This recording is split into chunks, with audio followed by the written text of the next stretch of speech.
महाराष्ट्र के अमरावती शहर में जिला महिला अस्पताल परिवार ने गंभीर आरोप लगाया है कि अमरावती डिस्ट्रिक्ट के खरताले गांव की पल्लवी भूषण गुड्डे की मौत मेडिकल लापरवाही की वजह से हुई।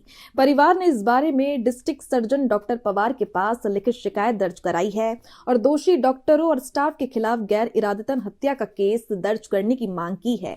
मृतक पल्लवी के पति भूषण सुमराव गड्डे की शिकायत के मुताबिक पल्लवी को 12 जनवरी की सुबह फैमिली प्लानिंग सर्जरी के लिए अमरावती के डफरीन हॉस्पिटल में भर्ती किया गया।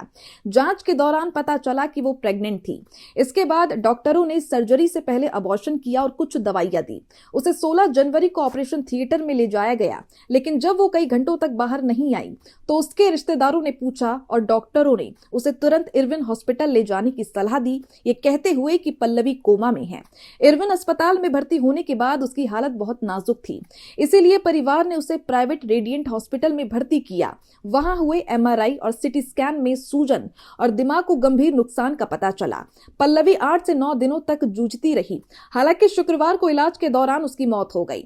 परिवार के मुताबिक पल्लवी पूरी तरह से ठीक थी और उसे चलते फिरते डफरीन हॉस्पिटल में भर्ती कराया गया था। उम्मीद है कि वो एक आसान फैमिली प्लानिंग सर्जरी के बाद सुरक्षित घर लौट आएगी, लेकिन 16 जनवरी के बाद उसने अपने परिवार से बात नहीं की। परिवार ने गंभीर आरोप लगाए कि ऑपरेशन के दौरान दिए गए एनेस्थीसिया या दवाओं की गलत डोज का दिमाग पर बुरा असर हुआ। इस घटना से गुड्डे परिवार में मातम छा गया है और दोषी डॉक्टरों और नर्सों के खिलाफ सख्त कार्यवाही की मांग की जा रही है। इस बारे में गाडगे नगर पुलिस स्टेशन में शिकायत दर्ज कराई गई।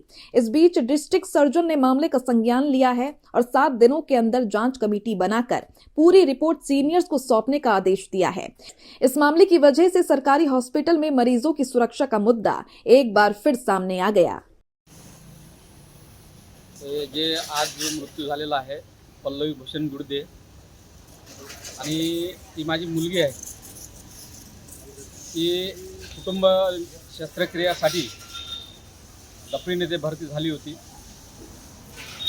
13 तारखेला भरती झाल्यानंतर ते 1 ते 1.5 महिन्याची गर्भवती पण होती। परंतु जेव्हा आपण कुटुंब शस्त्रक्रिया करून घेतो त्याच्या अगोदर तो गर्भपात करणं फार गरजेचं होतं आणि म्हणून तो गर्भपात डफरीन हॉस्पिटलला करण्यात आला। आणि जेव्हा आपण गर्भपात करतो तर त्या गर्भपातामध्ये त्या स्त्रीला कितीतरी रक्तस्राव जातो, विकनेसपणा येतो, तिचा एचबी कमी होतो आणि अशा परिस्थितीमध्ये एकदम त्या पेशंटला कुटुंब शस्त्रक्रियेकरिता घेता येत नाही। दुसरी गोष्ट, कमीत कमी या डफरीन हॉस्पिटलच्या प्रशासनाने किंवा तिथल्या डॉक्टरांनी असं करायला पाहिजे होतं का तिचा गर्भपात केल्यानंतर अबॉर्शन केल्यानंतर तिला घरी पाठवणं गरजेचं होतं, तिला समुपदेशन करणं आवश्यक होतं आणि तंदुरुस्त झाल्यानंतर पुन्हा तिला शस्त्रक्रियासाठी बोलावणं आवश्यक होतं। हा सल्ला देणं तिथल्या डॉक्टरांचं काम होतं, परंतु त्यांनी तसं काहीच केलं नाही। उलट अबॉर्शन केल्यानंतर 3ऱ्या दिवशी त्यांनी तिला कुटुंब शस्त्रक्रियासाठी ऑपरेशन थिएटरमध्ये नेलं। ऑपरेशन थिएटरमध्ये नेल्यानंतर ही पाहणी त्यांनी का त्या पेशंट लायबल आहे किंवा नाही आहे किंवा तो फिट आहे किंवा नाही आहे शस्त्रक्रियासाठी। त्यांनी ऑपरेशन थिएटरमध्ये नेल्यानंतर 11 वाजताच्या दरम्यान नेलेलं आहे आणि